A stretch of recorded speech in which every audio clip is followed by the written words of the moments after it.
नमस्कार, दर्श न्यूज देख रहे हैं आप और मैं हूं आपके साथ दक्षा प्रिया। चिराग पासवान एनडीए के सीएम फेस होने जा रहे हैं। जी हां, चौंकिए मत, इस चीज के संकेत खुद एलजेपीआर के सांसद अरुण भारती देते हुए नजर आ रहे हैं। जिस तरीके से चिराग पासवान का बयान सामने आया कि वो ज्यादा दिन तक केंद्र की राजनीति में नहीं रहना चाहते हैं, उनका प्रदेश उन्हें बुला रहा है। इसके बाद अरुण भारती से हमने खास बातचीत की है, उन्होंने इस चीज के संकेत दिए और उन्होंने ये कहा है कि आने वाले बिहार विधानसभा चुनाव में चिराग पासवान अहम भूमिका में नजर आएंगे। तो खास बातचीत हुई है अरुण भारती से, सुनिए क्या कुछ कह रहे हैं। देखिए, इस वक्त फोन लाइन पर हमारे साथ जमुई से सांसद अरुण भारती जी जुड़ गए हैं। अरुण जी, सबसे पहले तो आपसे ये सवाल रहेगा, जिस तरीके से चिराग पासवान का ये बयान सामने आया है कि वो केंद्र की राजनीति में ज्यादा दिन नहीं रहना चाहते हैं, उनका प्रदेश उन्हें बुला रहा है, उनके बयान को लेकर के फिलहाल अब सियासत गर्म हो गई है, किस तरीके से आप लोग देख रहे हैं? देखिए दक्षा जी, सबसे पहले आपको नमस्कार। आपके जितने भी श्रोता है सभी को नमस्कार है। मैं सभी का आभार प्रकट करना चाहूंगा। बात करने के लिए धन्यवाद।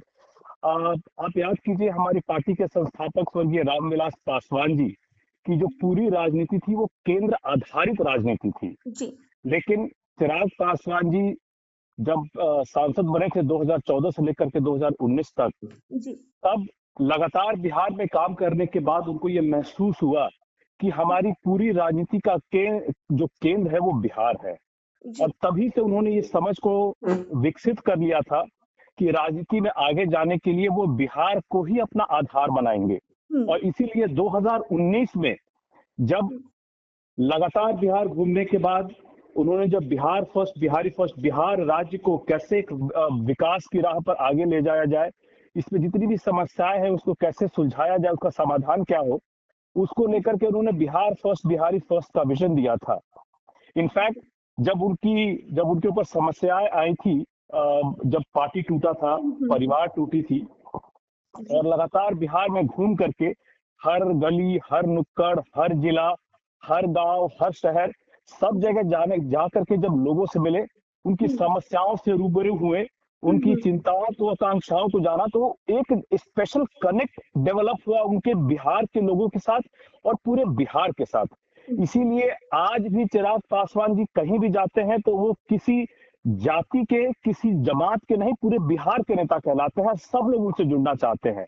और कमाल की बात रही कि इतनी कम उम्र में जब उन्होंने इस कनेक्ट को डेवलप कर लिया, तो उन्होंने इसी विजन को, जब वापस एनडीए की फोल्ड में आए, तब उन्होंने इसी विजन को केंद्रीय मंत्रिमंडल में भी रखा, जो हम लोगों ने बिहार में जो देश का तीसरा निफ्टम सेटअप हो रहा है उस रूप में देख रहे हैं।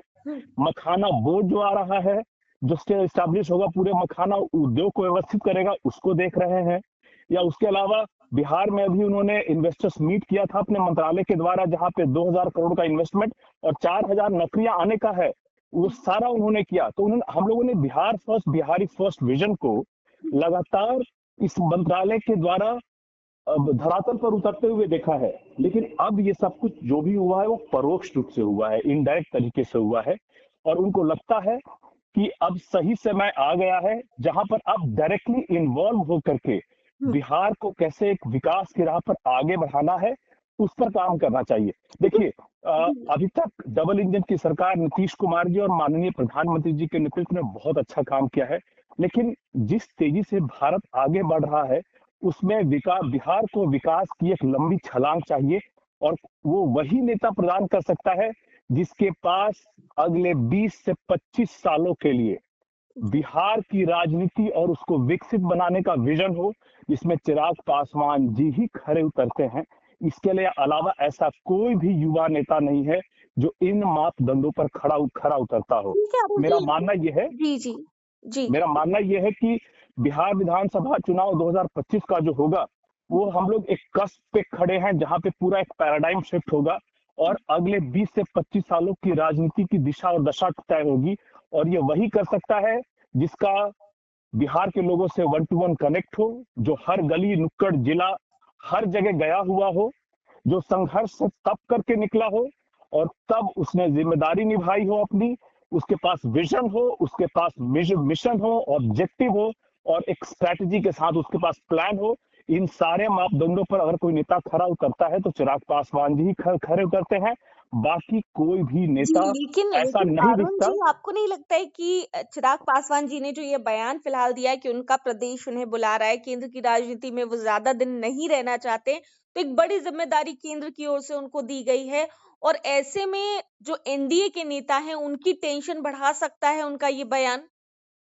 नहीं, कतई नहीं। देखिए, हम्म, मैं मानता हूं कि हम लोग ये गठबंधन के मर्यादा में है, उनकी सीमाओं में है, तो बाकी जो भी सारी चीजें तय होंगी ये गठबंधन में होगी। लेकिन एक अलग दल होने के नाते, एक अलग दल के कार्यकर्ता होने के नाते, नेता होने के नाते, ये आकांक्षा, खास करके जब आपकी कर्म भूमि बिहार रही हो, तो बिहार को आगे कैसे ले जाना है, इस बारे में आपका एक विजन होना चाहिए, आपका एक मिशन होना चाहिए, आपका ऑब्जेक्टिव, स्ट्रैटेजी और प्लान होना चाहिए। आप जितने भी युवा नेता हैं बिहार में, सबसे पूछ लीजिए उनका क्या विजन मिशन है। आधे के पास तो कुछ है ही नहीं कि देने के लिए, दिखाने के लिए, बोलने के लिए, और उनका आगे का क्या प्लान है, कुछ ऐसा नहीं है। जिनके पास है उन्हीं को बड़ी जिम्मेदारी दी जानी चाहिए। लेकिन बहरहाल चूंकि हम लोग इसमें गठबंधन की सीमाओं में है, मर्यादाओं में है, तो हम लोग चाहेंगे कि गठबंधन के अंदर ये फैसला हो। बहरहाल हम लोग चुनाव को लेकर के जो गठबंधन का जो भी फैसला होगा उसको हम लोग जरूर मानेंगे। लेकिन साथ ही साथ ये भी चाहेंगे कि जो बिहार के लोगों का जो आकांक्षा है, उनकी जो उम्मीद है, जो चिराग पासवान जिससे उनका जो जुड़ाव है, उसको लेकर चिराग पासवान जी को आने वाले चुनावों या निकट भविष्य में बड़ा उनका रोल मिले, बड़ा दायित्व मिले, बड़ा प्रतिनिधित्व मिले, जिम्मेदारी मिले, ये बहुत जरूरी है। एक और मेरा सवाल है अरुण जी, आपका ज्यादा समय नहीं लेते हुए एक आखिरी सवाल करना चाहेंगे आपसे, क्योंकि जी। जिस तरीके से ये फिलहाल चर्चा होनी शुरू हुई और इसको लेकर सियासत भी तेज हुई, फिलहाल कई लोग ये कह रहे हैं और सूत्रों के हवाले से भी खबर आ रही है कि चिराग पासवान के इस तरह के बयान के बाद जो केंद्रीय मंत्रिमंडल है, फिलहाल अगर मोदी कैबिनेट की बात की जाए तो और भी जी, बड़ी जिम्मेदारी चिराग पासवान को दी जा सकती है, इसमें कितनी सच्चाई है अरुण जी? देखिए, फिलहाल तो क्योंकि ये बातें गठबंधन के बड़े नेता तय करते हैं, हम्म, तो इस बारे में तो मैं टिप्पणी नहीं कर पाऊंगा। लेकिन इस एक बात को लेकर के हम लोग बड़े आश्वस्त हैं और हम लोग चाहेंगे कि ये इस पे क्रियान्वयन हो। वो है चिराग पासवान जी को की जो बड़ी भूमिका हो सकती है, खास करके बड़े जो विकसित राज्य है, जो बार बार बिहार पर सवाल उठाते हैं, उनके सामने कि चिराग पासवान जी जैसे नेता हो, जो बिहार को विकास की राह पर जो छलांग देनी है, उसके लिए वो बिल्कुल फिट है, तैयार है, केपेबल है, कैलिबर है, बस उनको मौका मिलना चाहिए। तो बिहार में सीएम फेस के तौर पर अब हम लोग चिराग पासवान को देखें, एक बड़ी भूमिका देखें चिराग पासवान की। अब देखिए, ये बातें तो गठबंधन के अंदर तय होगी। हाँ। लेकिन लेकिन हम लोग जो कार्यकर्ता हैं, जो भी लोग चिराग पासवान से जुड़े हुए हैं, जिनको जिनको भी उनके साथ काम करने का अनुभव है, वो सभी लोग मानते हैं कि चिराग पासवान जी तैयार हैं बड़े जिम्मेदारी के लिए, बड़े नेतृत्व के लिए और बड़े प्रतिनिधित्व के लिए। चलिए, तो बड़ा बयान आपका है। बहुत-बहुत शुक्रिया अरुण जी हमसे बात करने के लिए और अपना कीमती वक्त हमको देने के लिए।